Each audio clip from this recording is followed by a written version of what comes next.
Hey, thanks so much for finding the video. Do us a favor. If you haven't done so yet, please subscribe. And be sure to leave your comment. We love to interact. Enjoy the video.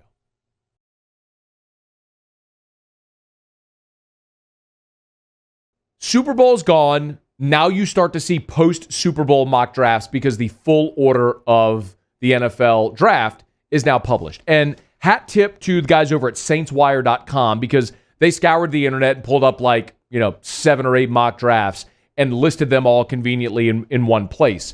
And they got Chad Reuter from NFL.com and one from the Akron Beach Journal and one from Bleacher Report, NBC Sports, Pro Football Focus, CBS Sports, Yahoo, and put them all in one place. All these different mock drafts, who they had the Saints taking.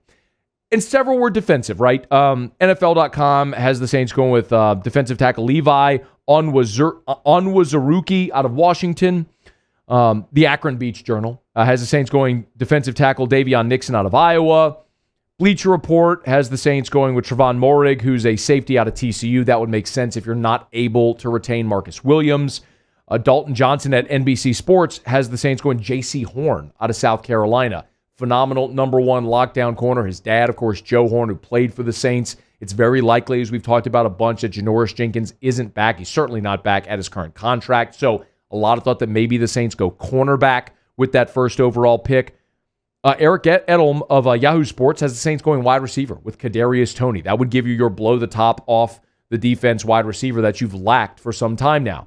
And I'd be perfectly fine seeing the Saints go corner or a wide receiver or safety or defensive tackle. Really not sure what's going to happen with Sheldon Rankin, so you may need to fortify that spot there. The point is, there's a lot of different areas where the Saints could go that it makes sense. But Pro Football Focus and Josh Edwards of CBS Sports both have the Saints going with a quarterback. And both have the Saints going with Mac Jones out of Alabama. So I wanted to explore this space a little bit today because this is a name that many are talking about because it's unlikely that the Saints are going to be picking highly enough in the draft to be up. Well, obviously, Trevor Lawrence, Justin Fields. We'll see what happens with guys like Trey Lance and Zach Wilson. Mac Jones is the one that feels the most plausible for New Orleans if they go quarterback in round one. Again, if they go quarterback in round one. And if you've listened to the show, you know my feeling generally on Mac Jones. I've never said Mac Jones won't be or can't be a good NFL player. My feeling on Mac Jones is, man, there's a giant question mark because he never had to do it. He was on a team where he never got hit because he was being protected by a bunch of first-rounders.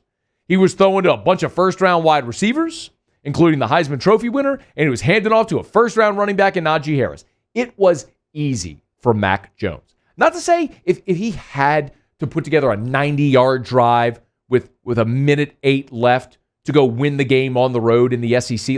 Not to say he couldn't do that. He just never had to do that during his time at Alabama. So there is a gigantic question mark with Mac Jones as far as is he really that good, or is he the product of a great system with great talent around him?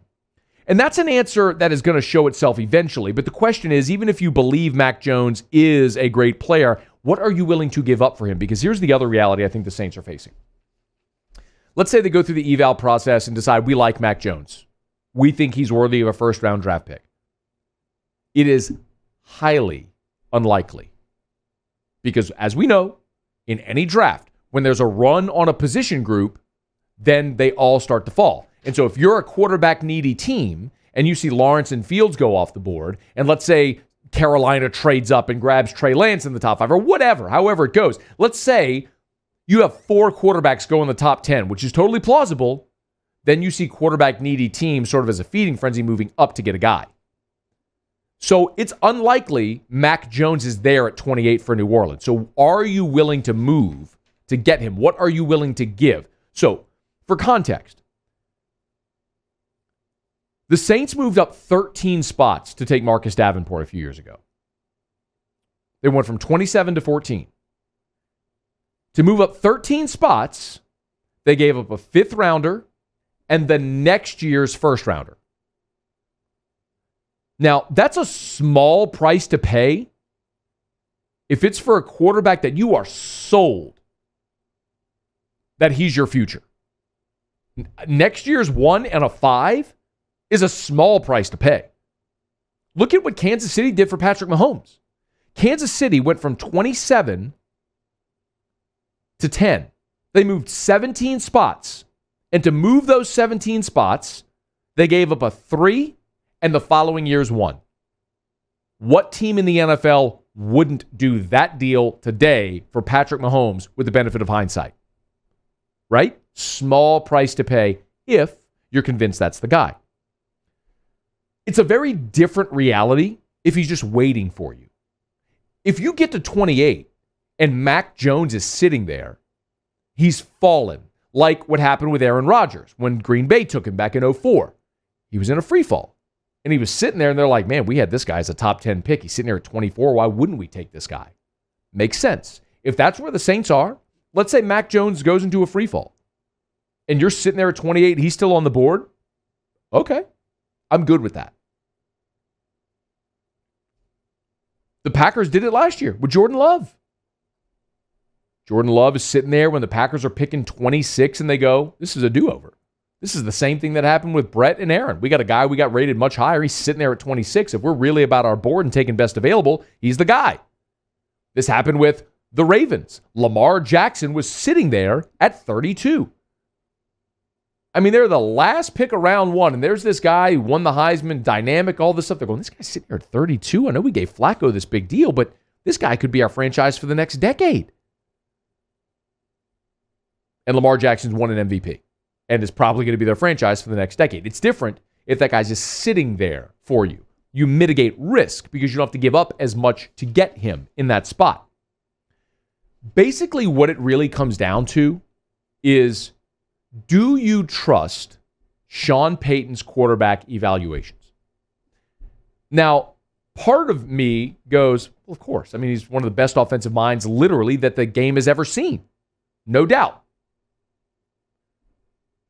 But have we really seen Payton evaluate quarterback talent? You can give him credit for Tony Romo. You can give him credit for Romo when he went to Dallas. And you can certainly give Sean Payton credit for developing guys and working guys into his system. Payton Brees, the combo, made each other Hall of Famers. But let's not forget, back in 2006, he wanted Dante Culpepper, not Drew Brees. When Dante went to Miami, they were left with Drew Brees. He was the only guy remaining, coming off, a devastating shoulder injury.